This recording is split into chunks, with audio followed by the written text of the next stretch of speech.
अध्याय 3। सबक 3। अपने खुद के काम पर ध्यान केंद्रित करें। अमीर लोग अपनी संपत्ति वाले कॉलम पर ध्यान केंद्रित करते हैं, जबकि बाकी सभी अपने इनकम स्टेटमेंट पर ध्यान केंद्रित करते हैं। 1974 में मैकडॉनल्ड्स के संस्थापक रे क्रॉक से कहा गया कि वे ऑस्टिन में टेक्सास यूनिवर्सिटी की एमबीए क्लास को संबोधित करें। मेरा एक मित्र एमबीए की उस क्लास में पढ़ता था। बहुत शक्तिशाली और प्रेरक उद्बोधन के बाद कक्षा समाप्त हो गई। इसके बाद विद्यार्थियों ने रे से पूछा कि क्या वे बीए लेने के लिए उनके प्रिय अड्डे पर चलें। रे ने कृपापूर्वक इस प्रस्ताव को स्वीकार कर लिया। जब समूह के हर व्यक्ति के हाथ में बीए आ गई, तो रे ने पूछा, मैं किस कारोबार में हूँ? मेरे मित्र ने कहा। यह सुनकर हर कोई हंसने लगा।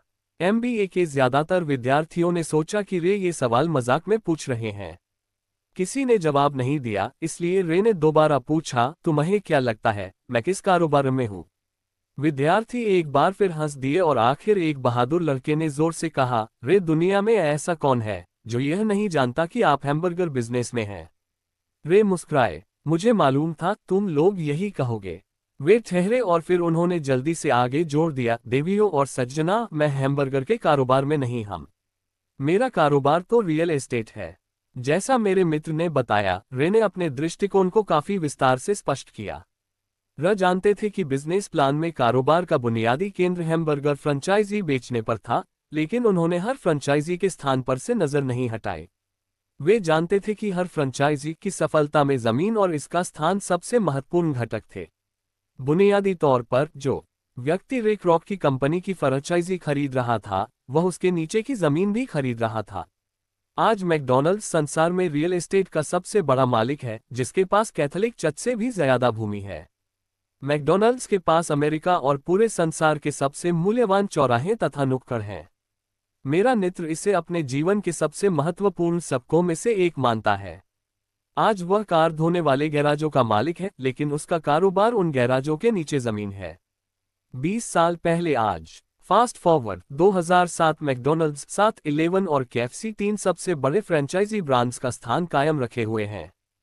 कुल मिलाकर 2016 में 200 सबसे बड़े फ्रेंचाइजी ब्रांड्स की बिक्री 2.2% यानी $12.5 अरब बढ़ी। पिछले अध्याय में दिए रेखाचित्र के माध्यम से हमने बताया था कि ज्यादातर लोग खुद को छोड़कर बाकी सभी के लिए मेहनत करते हैं। वे सबसे पहले तो कंपनी के मालिकों के लिए मेहनत करते हैं, फिर टैक्स के जरिए सरकार के लिए मेहनत करते हैं और अंत में बैंक के लिए मेहनत करते हैं, जो उनकी मॉर्गेज का मालिक है। जब मैं छोटा था तो हमारे आसपास मैकडॉनल्ड्स नहीं था, लेकिन मेरे अमीर डैडी ने माइक और मुझे वही सबक सिखाया जो रे क्रॉक ने टेक्सास यूनिवर्सिटी में बताया था। यह अमीरों का तीसरा रहस्य है। यह रहस्य है अपने खुद के काम पर ध्यान केंद्रित करें। पैसों की तंगी का प्रायः सबसे स्पष्ट कारण ये होता है कि लोग जिंदगी भर किसी दूसरे के लिए काम करते रहते हैं। इसीलिए बहुत से लोगों के पास जिंदगी भर काम करने के बाद भी दिखाने के लिए कुछ नहीं बचता। हमारे वर्तमान शिक्षा तंत्र का मूल उद्देश्य अकादमिक योग्यताएं विकसित करके अच्छी नौकरियां दिलाना है। पूरा शिक्षा तंत्र बच्चों को इसी के लिए तैयार करने पर ध्यान केंद्रित करता है। उनका जीवन उनके वेतन या जैसा पहले बताया जा चुका है उनके आय वाले कॉलम के इर्द घूमेगा। कई छात्र इंजीनियर, वैज्ञानिक, रसोई, पुलिस अफसर, चित्रकार, लेखक आदि बनने के लिए आगे पढ़ाई करेंगे।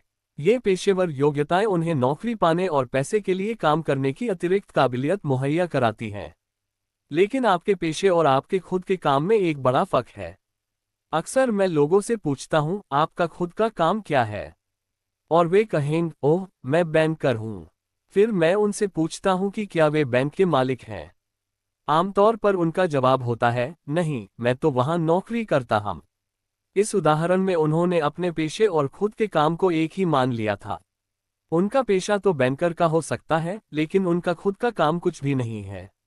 स्कूल कॉलेज के साथ समस्या यह है कि आप अक्सर वह बन जाते हैं जिसका आप अध्ययन करते हैं। यानी अगर आप कुकिंग का अध्ययन करते हैं तो आप शेफ बन जाते हैं। अगर आप विधि का अध्ययन करते हैं तो आप वकील बन जाते हैं और ऑटो मैकेनिक्स का अध्ययन आपको मैकेनिक बना देता है। आप जो अध्ययन करते हैं वह बनने में गलती यह होती है कि बहुत सारे लोग अपने खुद के काम पर ध्यान केंद्रित करना भूल जाते हैं। वे अपना जीवन किसी दूसरे के काम की परवाह करने और उसे अमीर बनाने में लगा देते हैं। आर्थिक सुरक्षा पाने के लिए व्यक्ति को अपने खुद के काम पर ध्यान केंद्रित करना चाहिए। आपका काम आपकी आय नहीं, आपकी संपत्ति वाले कॉलम के इर्द गिर्द घूमता है। जैसा पहले बताया जा चुका है, पहला नियम किसी संपत्ति और दायित्व के फर्क को जानना तथा संपत्तियां खरीदना है। अमीर लोग संपत्ति वाले कॉलम पर ध्यान केंद्रित करते हैं, जबकि बाकी सभी अपने इनकम स्टेटमेंट पर ध्यान केंद्रित करते हैं। इसीलिए हम अक्सर इस तरह की बातें सुनते हैं, मुझे वेतन वृद्धि की जरूरत है, काश मुझे प्रमोशन मिल जाए, थोड़ा और प्रशिक्षण लेने के लिए कॉलेज जा रहा हूं ताकि मुझे ज्यादा अच्छी नौकरी मिल सके, मैं ओवरटाइम करने वाला हूं, शायद मुझे कोई दूसरी नौकरी कर लेनी चाहिए। कुछ मामलों में ये समझदारी भरे विचार हैं, लेकिन आप अब भी अपने खुद के काम पर ध्यान केंद्रित नहीं कर रहे हैं। ये विचार अब भी आय वाले कॉलम पर ध्यान केंद्रित करते हैं और किसी व्यक्ति को आर्थिक दृष्टि से ज्यादा सुरक्षित तभी बनाएंगे जब इस अतिरिक्त पैसे का इस्तेमाल आमदनी देने वाली संपत्तियां खरीदने के लिए किया जाए। पैसों की तंगी का प्रायः सबसे स्पष्ट कारण ये होता है कि लोग जिंदगी भर किसी दूसरे के लिए काम करते रहते हैं। बहुसंख्यक गरीब और मध्यवर्गीय लोग आर्थिक क्षेत्र में रूढ़िवादी होते हैं, जिसका मतलब है मैं जोखिम लेने में समर्थ नहीं। हम इसका बुनियादी कारण यह है कि उनके पास कोई वित्तीय आधारशिला नहीं है। उन्हें अपनी नौकरियों से चिपके रहना है और खेल को सुरक्षित तरीके से खेलना है। जब छठवीं आम बात हुई तो करोड़ों कर्मचारियों को पता लगा कि उनकी सबसे बड़ी तथाकथित संपत्ति यानी उनका मकान उन्हें जिंदा निगल रहा है। उनकी संपत्ति हर महीने उनके पैसे खा रही थी। उनकी कार यानी उनकी दूसरी संपत्ति भी उन्हें कच्चा चबा रही थी।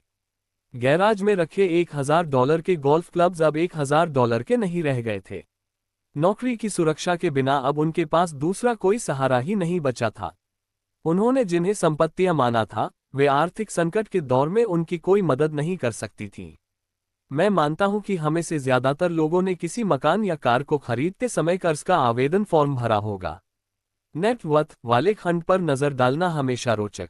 कर्ज का आवेदन फॉर्म भरा होगा। नेटवर्थ वाले खंड पर नजर डालना हमेशा रोचक रहता है, क्योंकि इससे हमें ये पता चलता है कि बैंकिंग और अकाउंटिंग के क्षेत्रों में किन चीजों को संपत्तियां माना जाता है। 20 साल पहले आज बेरोजगारी डोनाल्ड ट्रंप का 2016 का राष्ट्रपति पद का चुनाव अभियान नौकरियों पर केंद्रित था। बेरोजगारी रिकॉर्ड स्तर पर है, हालांकि रिपोर्ट्स कई अलग अलग फॉर्मूले और आंकड़े बताती हैं। अंतर्राष्ट्रीय श्रम संगठन के अनुसार 2001 में ही वैश्विक बेरोजगारी 20 करोड़ तक पहुंच गई थी। एक और गंभीर विचार रोबोट्स का आगमन।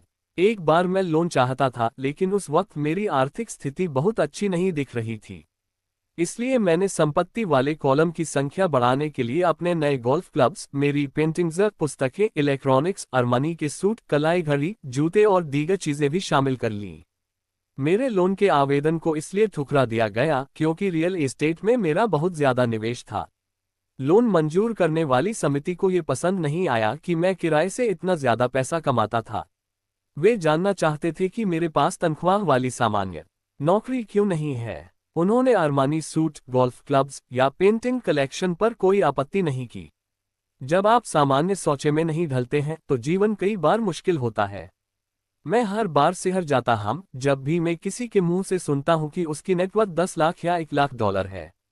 नेटवर्थ सटीक पैमाना नहीं है और इसका मुख्य कारण यह है कि जिस पल आप अपनी संपत्तियों को बेचना शुरू करते हैं, उसी पल आपको मुनाफे पर टैक्स देना पड़ता है। आय कम होने पर बहुत सारे लोग गहरी आर्थिक परेशानी में फंस जाते हैं। पैसे जुटाने के लिए वे अपनी संपत्तियां बेचते हैं, लेकिन उनकी व्यक्तिगत संपत्तियां आमतौर पर उनकी बैलेंस शीट में दर्ज राशि से बहुत कम में बिकती हैं।